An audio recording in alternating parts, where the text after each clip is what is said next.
Uupo na bilang bagong interim chief minister ng BARMM anumang araw mula ngayon si Maguindanao del Norte Governor Abdul Rauf Macacua.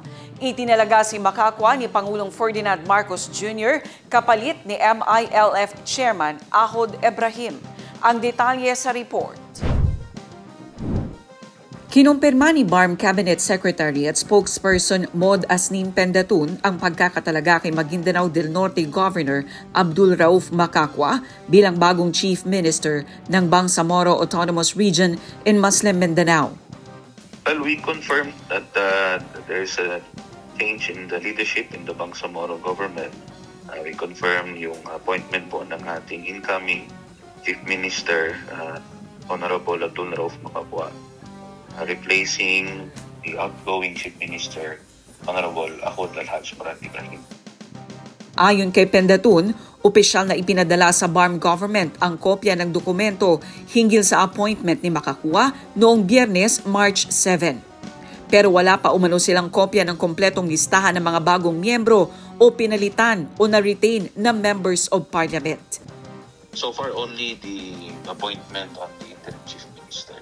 As to the new composition or new names or replacements sa members of the parliament, wala pa po tayong natatanggap na official document. Ilan sa mga dahilan-anya ng hakbang na ito ay ang papalapit na kauna-unahang parliamentary election sa BARMM na gaganapin sa Oktubre. Yung development po nito is also naging dahilan din ho kasi yung kailangan na merong pong extreme focus dun sa preparations for the first parliamentary elections this October. So, Chairman Murad, in being the chairman of the More Islamic Liberation Front and president of the organization's political party, kailangan hong mag-focus doon at ito pong development na ito ay makakatulong towards that end.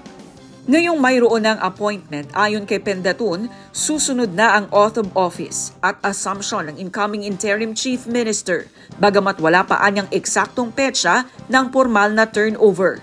But we can expect that this will happen soon, no, inshallah, at we will inform the public kung kailan ho ito mangyayari.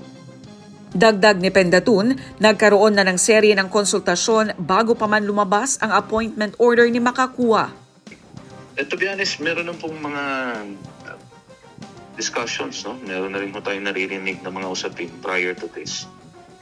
Several occasions na rin. But like I've said earlier, meron na naman din po mga consultations na ginagawa in various levels within the ranks of the organization, of the leadership of the MILF. And the Bangsamoro Transition Authority is still MILF-led with change in leadership in the grand scheme. Ang transition period ay MILF-led pa rin naman ho. Sinabi rin ni Pendatun na aasahan ang balasahan sa hanay ng ministries, agencies at offices ng Bangsamoro government.